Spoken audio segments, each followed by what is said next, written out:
Fala galera que já é inscrita no Pautas e Táticas ou que vai se inscrever assim que o vídeo acabar. A análise de hoje é sobre o Flamengo de Jorge Sampaoli, que tem poucos jogos à frente do clube, é verdade, mas cujas ideias de jogo já estão tomando forma. Já é possível ver uma base de escalação e as primeiras adaptações do treinador às características do elenco. Quando ele foi contratado, fizemos um vídeo falando das dificuldades do elenco rubro-negro a se adaptar a ideias de jogo posicionais de treinadores anteriores. E o próprio Jorge Sampaoli é um técnico adepto do jogo posicional. Porém, ele entendeu rápido que nem todos os mecanismos desse jogo são compatíveis com seus principais jogadores e começa a se moldar para fazer o time andar, beleza?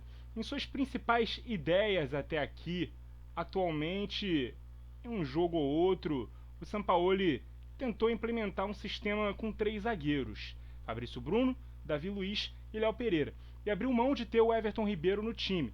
O Vidal era usado como titular no meio-campo, e com a lesão do Arrascaeta, o Gabriel era utilizado no meio espaço à direita, com Pedro de centroavante, o Everton Cebolinha ou o Gerson à esquerda de um falso trio de ataque, dois jogadores por trás de um 9.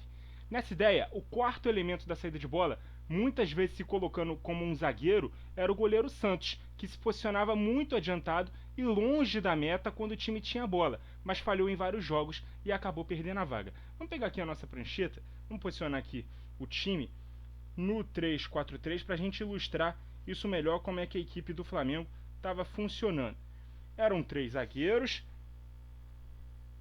uma linha de 4 com os 2 alas, esses 2 meias atacantes e o centroavante. Na saída de bola, muitas vezes, o goleiro, se posicionava aqui. Isso ficou bem flagrante no jogo contra o Botafogo, como o Santos se posicionou bastante adiantado.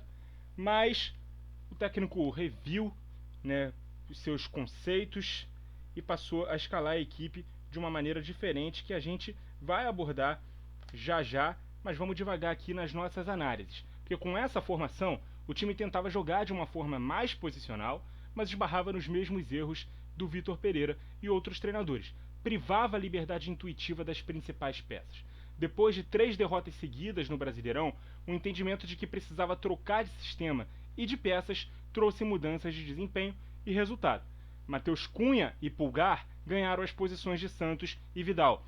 Everton Ribeiro voltou a ser utilizado como titular. Arrascaeta voltou de lesão. E com a má fase do Davi Luiz e a preferência pelo Gabriel no 11, o Pedro também foi parar no banco de reservas. Com isso, o time titular do Flamengo que tem jogado é o seguinte: Matheus Cunha no gol, Wesley na lateral direita, Fabrício Bruno e Léo Pereira na zaga, Ayrton Lucas na lateral esquerda, Everton Ribeiro ao meio aberto pela direita, Pulgar e Thiago Maia os 2 volantes, Gerson aberto pela esquerda, Gabriel e Arrascaeta. Eu sei que o Gabriel está usando a camisa 10, mas para ficar melhor ilustrado aqui, vamos considerá-lo como 9 e o Arrascaeta como 10. Eu nem sei se dá para ver a essa distância a numeração aqui, mas para eu não me atrapalhar, vamos deixar isso aqui melhor explicado desde já, beleza? Na saída de bola, o Pulgar é quem afunda entre os zagueiros para poder fazer uma saída de 3+1, com o Thiago Maia se posicionando na frente da trinca. Os laterais são liberados por apoio por fora, enquanto o Everton e o Gerson encostam por dentro. O Arrascaeta e o Gabriel eles têm total liberdade de movimentação à frente dessa linha de 4 meio-campistas. Então, eles têm a liberdade, inclusive, de atacar a área em diagonal ou se aproximar desses jogadores de meio campo. Lembram que quando o Sampaoli chegou, ele disse que o time poderia atacar num sistema 3-1-6? Era desse 3-1-4-2 com bola que ele estava se referindo. Os laterais dão a amplitude das jogadas e o quarteto ofensivo que joga nesse corredor central, eles têm total liberdade de movimentação. Sempre Everton e Gabriel partindo do lado direito, Gerson e Arrascaeta partindo do lado esquerdo, beleza?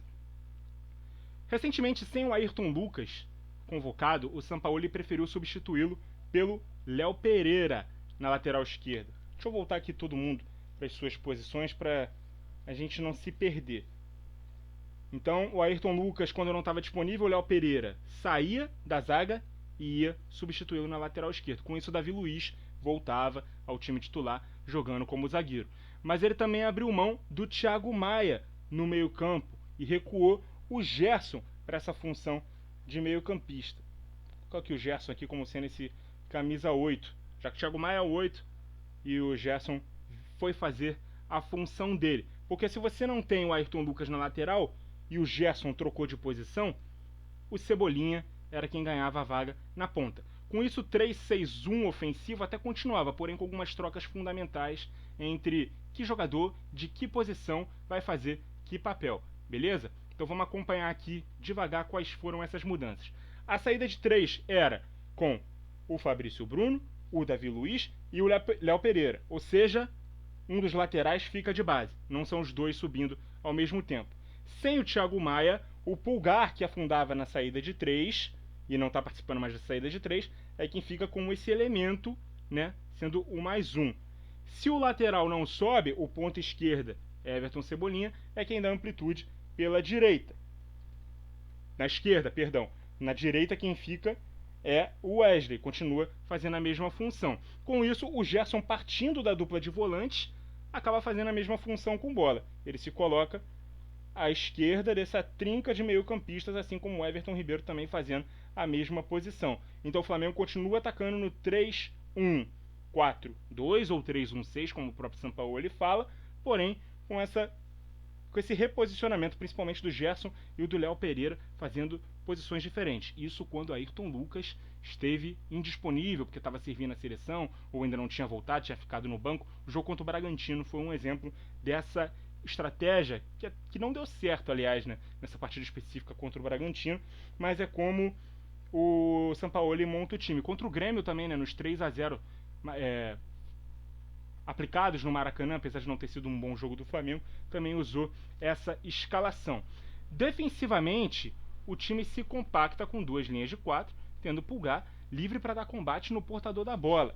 Então vamos reposicionar aqui o time no 4-4-2 para a gente observar como o Pulgar ele é importante. Então, seja na frente da linha do meio de campo, entre essa segunda linha e a faixa dos atacantes, o Pulgar pode ser aquele cara que dá o combate no portador da bola, ou até mesmo por trás da linha do meio campo, entre essa linha e a linha de defesa, a primeira linha do Flamengo. Então ele também pode ser esse jogador mais recuado que protege mais os zagueiros ou que dá o primeiro bote para tentar recuperar a bola e também já ligar um contra-ataque. Ele é o ponto de equilíbrio do time, é o maior dos acertos do Sampaoli, colocá-lo como titular nesse início de trabalho no rubro-negro. Jogando com essa formação de ataque, partindo de um 4-4-2, o Flamengo ficou 10 jogos invicto depois das 3 derrotas consecutivas, 7 vitórias e 3 empates. Aí teve essa sequência interrompida com a goleada sofrida pelo Bragantino por 4-0, inclusive que quase fez esse vídeo aqui e por água abaixo, né? Porque eu montei o roteiro no dia do jogo, mas antes do jogo. Aí eu falei, pô, vou postar esse vídeo logo depois do Flamengo tomar uma goleada. Mas aí veio a partida contra o Santos, vitória, 3-2, recuperou aí o terceiro lugar, né, no Campeonato Brasileiro e aí tornou possível, né, e fez com que tivesse sentido postar esse vídeo no time de hoje. Então, como eu acabei de dizer, o time ocupa a terceira posição da tabela, com 22 pontos em 12 jogos.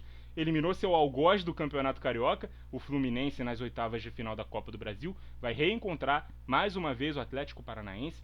Provavelmente vai avançar de fase na Libertadores, ainda que numa provável segunda posição do grupo. Mas o Flamengo perdeu 4 meses da temporada e os primeiros 4 títulos que disputou sob o comando do Vitor Pereira, antecessor do Sampaoli. Ficou claro o gigante erro de ter optado pela troca no comando técnico depois de ter conquistado Libertadores e Copa do Brasil com o Dorival Júnior. Agora tenta corrigir o trabalho com a chegada do argentino, que aos poucos vai entendendo como o elenco do Flamengo funciona.